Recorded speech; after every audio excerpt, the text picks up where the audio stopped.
We're parents, teachers, and educators, and like you, we're passionate about restoring our culture for Christ. This is Veritas Vox, the voice of classical Christian education.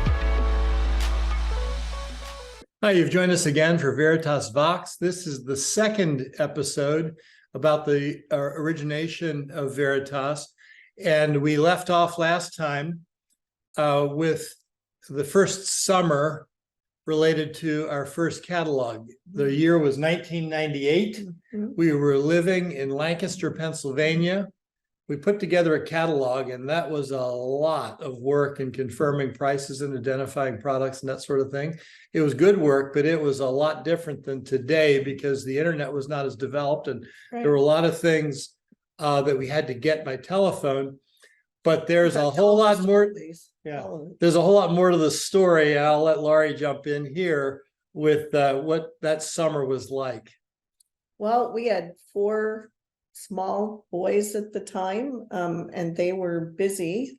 And we had not lived in Lancaster that long, maybe 3 years at that point. And so we were still, it's where Marlin's from, but still getting settled. And Veritas Academy had started, and so we were involved there and working on the following school year. But that summer we sent those catalogs out, and we had no idea what was coming. We decided we would do this from our home. We didn't want to spend the money on any rental space, and it was just the 2 of us at that point. So what difference did it make if we were doing it at home? That was way back before COVID and work from home. So that was kind of an odd thing. And we had pulled our cars out of our garage and had set up a tiny little warehouse in a 2-car garage. And then the catalogs hit. And oh my goodness, we had no idea what was coming. We obviously hit a nerve in the marketplace. Yeah. We sent out 32,000 catalogs to lists that we were able to acquire that were really people who were going to be very inclined to classical Christian education. And we thought we were going to handle the business of Veritas with one phone line that had call waiting. And that's how we started. And it was, in very real terms, an unmitigated disaster. I would get up, and I forget what our hours were. They were short, I think maybe 12 to 5. Right. But at 12 o'clock, the phone would ring. I'd answer it. And then it would ring again on call waiting. And I'd clear one call, the second call, to get back to the first. And it was not uncommon for me to handle 12 phone calls while on one call. What else do you remember? Because I know what I remember. I just remember, like, we would, the second we would wake up, and we didn't sleep very much, we'd go out, and the little boys too were helping and packing boxes, and we wouldn't even get out of our pajamas before we ended up having to hire some people to come in and had more phone lines. So literally we had people in our dining room, our living room, our bedrooms answering phone calls. And we had 6 phones being manned in our office when in our house. I'm sorry, in our house when when the phones were open. And that was before Wi-Fi. We had to have a hardwire internet installed. And if I remember correctly, I was in my study. We had somebody in the dining room, kitchen, basement, which was a finished basement. There was a good work area there, an upstairs bedroom, and I believe family room. There were 6 locations.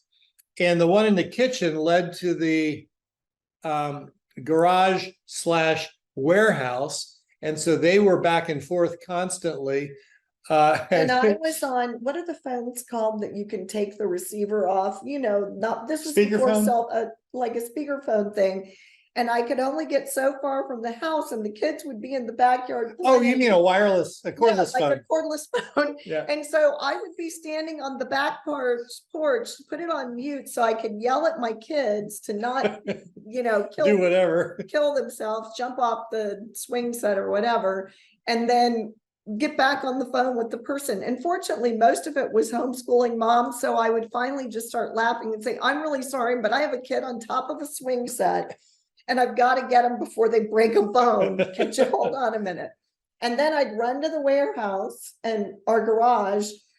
And I can remember you being on the call with the customer and the UPS truck would back in. And it was, our neighbors were starting to get irritated. So Marlin hired their daughter to work for us. So they wouldn't. It was a little bit of a political move. She was good, but it worked out really Oh, well my that way. goodness. But UPS would come 2 to 3 times a day because we could never, like, we only had we couldn't get semis into where we were. Obviously, it was a neighborhood, so they'd send a little truck. And honestly, that summer, I don't remember what we ate, what we did. We didn't do anything Other than pack work. boxes, answer phones, and then looking forward going, we've got to get an office location. Like, this is not going to work. But in the middle of the summer, which is very much our busy season, that we couldn't move. happen. So it had to wait till the fall.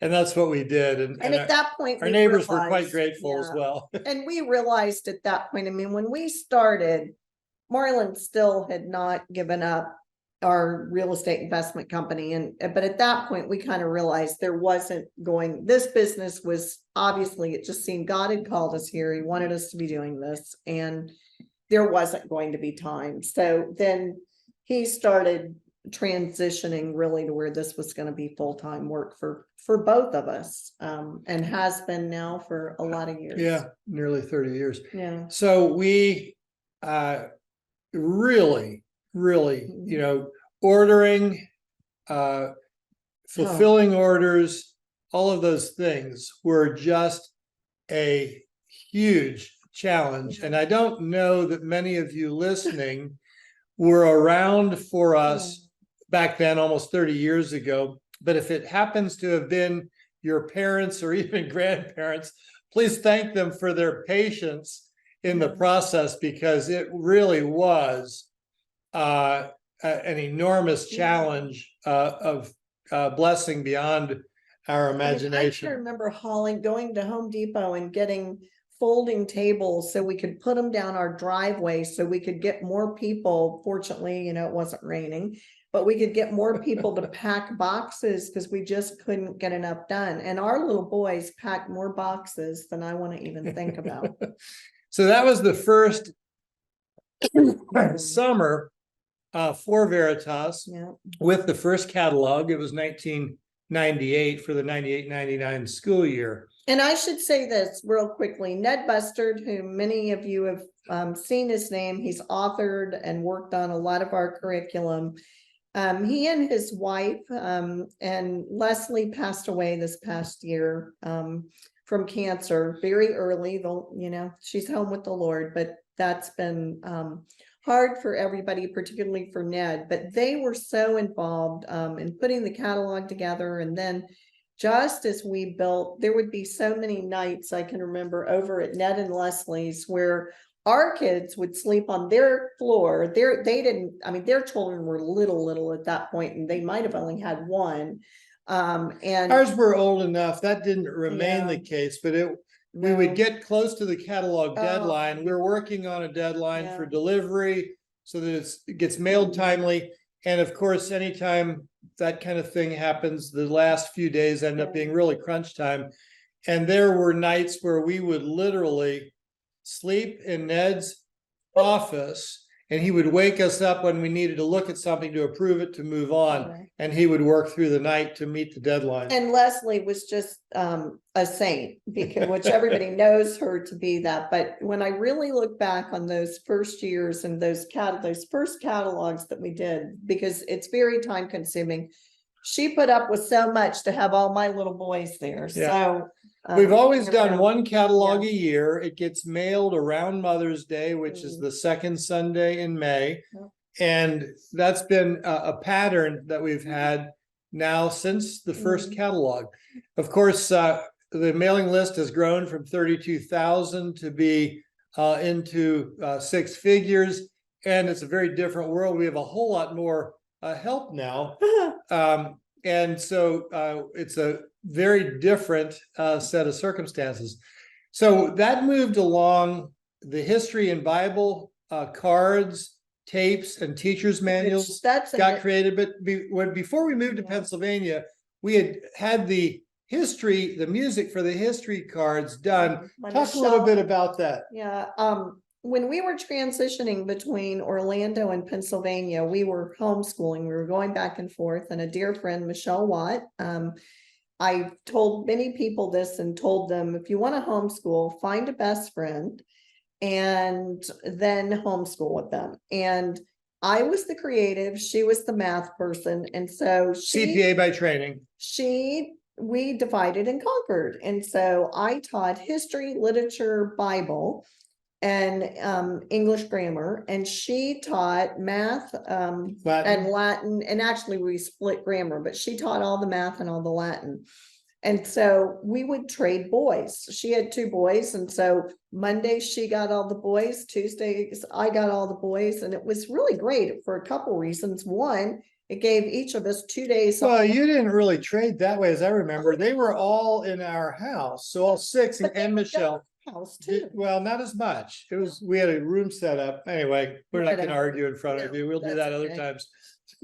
But it was a great way to do it. But she, when we started doing this, and we, everybody believes that kids learn best when they have music to memorize and to help memorize with. And so she had a music background, and she wrote the music for all of the history. Wrote it, produced it, sang it. Yeah.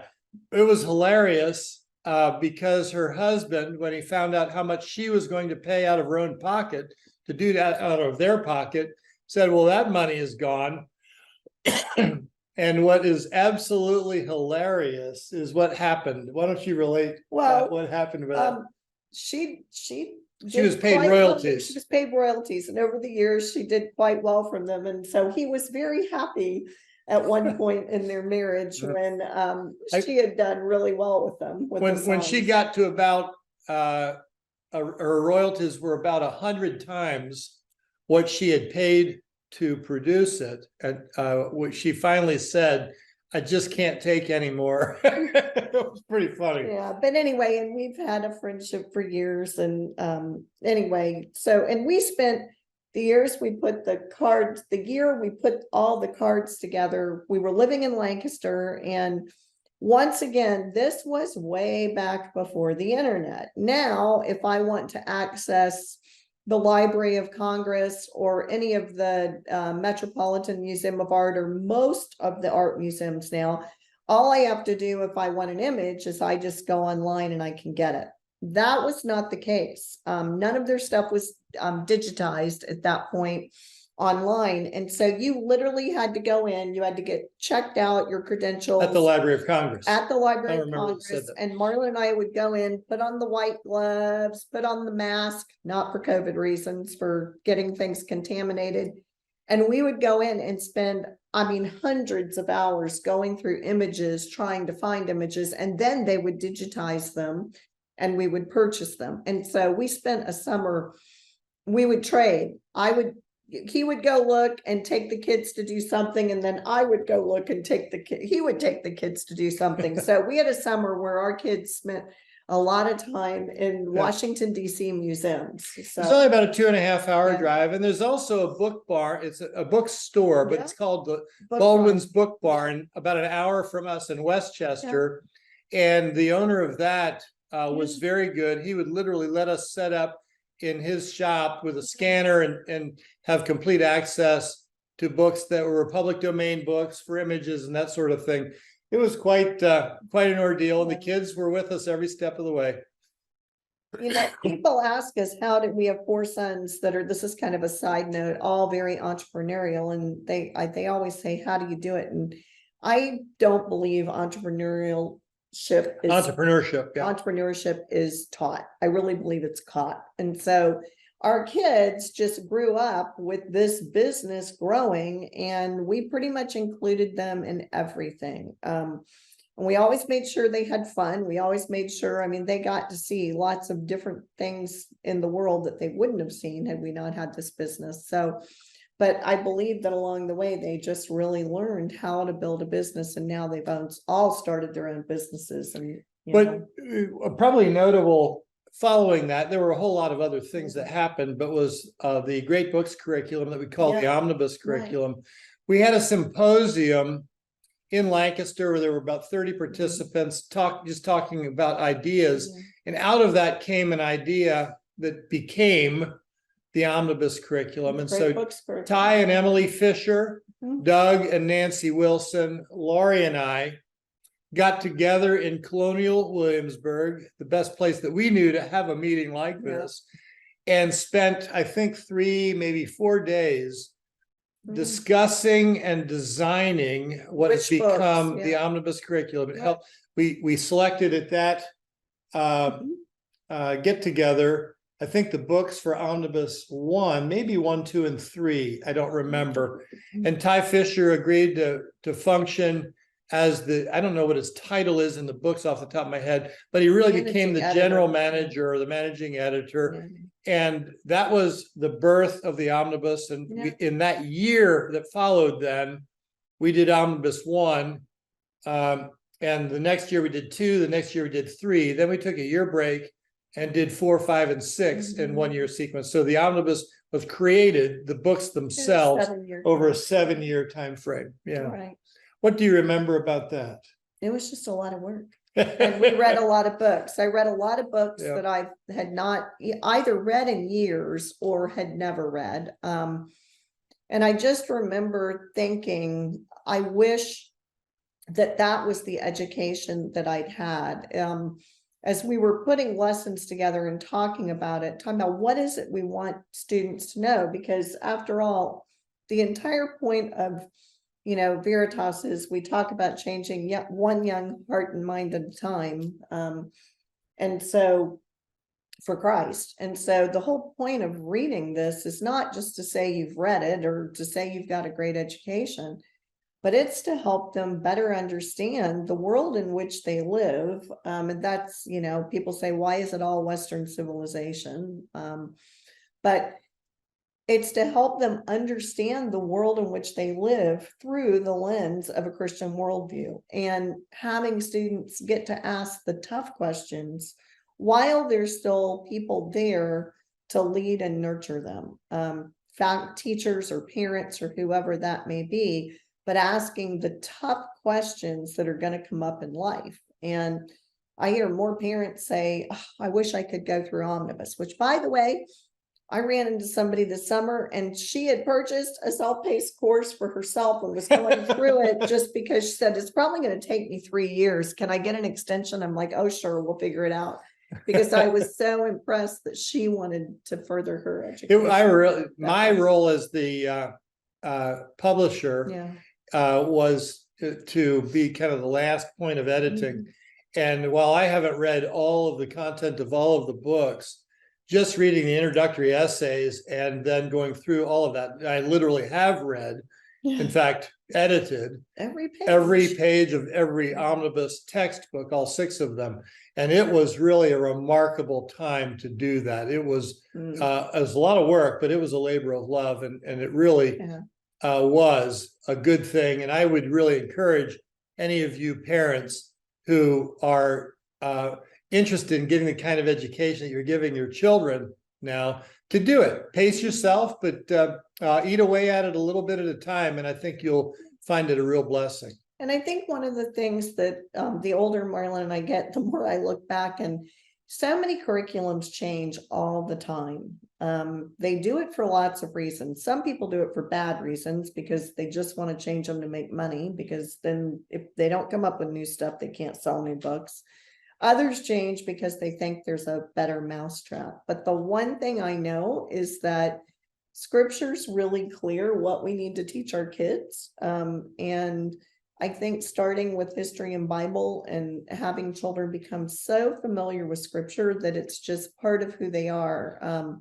I am blown away by parents that say to me, their children are the only ones that, when they're in Sunday school or whatever, know the answers to stuff. And that they're just so much more familiar with scripture. We want our young children to know scripture inside and out. Like, we just want them familiar with the story. And then as they get into secondary, you probably know this, but Omnibus covers all the books of the Bible. And so if you go through the whole thing, and so we want our students to interact with that, but not just to interact with that, but we want them to interact with what else has gone on in history. We could talk then about another major project after that was the self-paced courses, which is an interesting story. The fun thing about it was for the omnibus courses, for the film team and the talent, the teachers, to literally go on site to film various things. And if you've seen a self-paced course, you know that. If you haven't, you really want to take a look, because filming about the Battle of Marathon from the site of where it happened, or a French Benedictine monastery to discuss the rule of Saint Benedict. I think one of the most fun things that I remember about that was that Yost Nixon, the teacher that arranged that monastery and taught there, was able to get a special dispensation for one of the residents to be able to be interviewed, and he had not literally spoken in 10 years. So here's a guy being interviewed that hasn't used his voice to speak. That's really cool. Another thing is the World War II and the concentration camp. Talk about that. They were filming literally in a cell in a concentration camp, and everybody that was there talked about just how overwhelming that was. I mean, that was a fun moment for Marlin and I also, because our third son, Travis, and his wife, they didn't do the history, but they did all the Bible, and they did the omnibus. And, to see your son and his wife be the ones that are behind the self-pace, that was really cool. That's one of those moments that as a parent, you just go, oh, this is exciting. And then roughly 19 years ago, we started offering online classes. The first year, we wanted to start very slowly and make sure that we didn't get caught by surprise. So only allowed 16 students in a class. We had 2 classes, 1 teacher, and 1 course, Omnibus 1 primary. We had our first end of year gathering following that. And of the 32 students, I think that 26 or 28 of them were there. It was pretty amazing. If we had 90% participation now, oh my goodness, I don't know, with families, we would probably have, I don't know, tens of thousands of people show up in Lancaster, and that wouldn't be possible. But it's been a really, really fun run, and we're not done yet. Excuse me. We have other projects we're working on, and we have a great team to work with.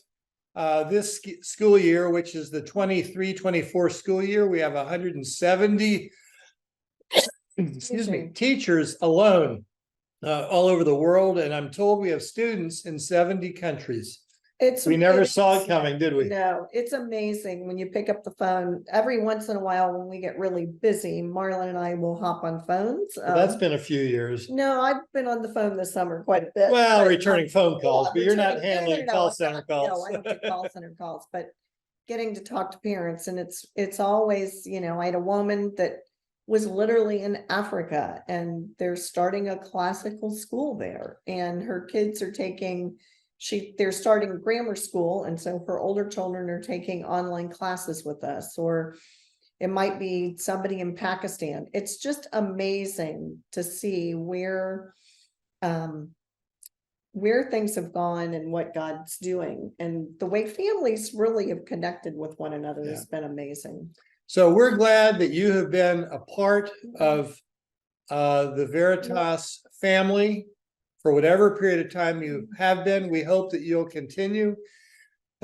It has really been a labor of love, with lots of challenges and lots of bumps along the way, but what a blessing it has been. Thank you for listening to us and being a part of what we've had a chance to do. You've been with us, of course, for Veritas Vox. Thanks for joining us. Thank you.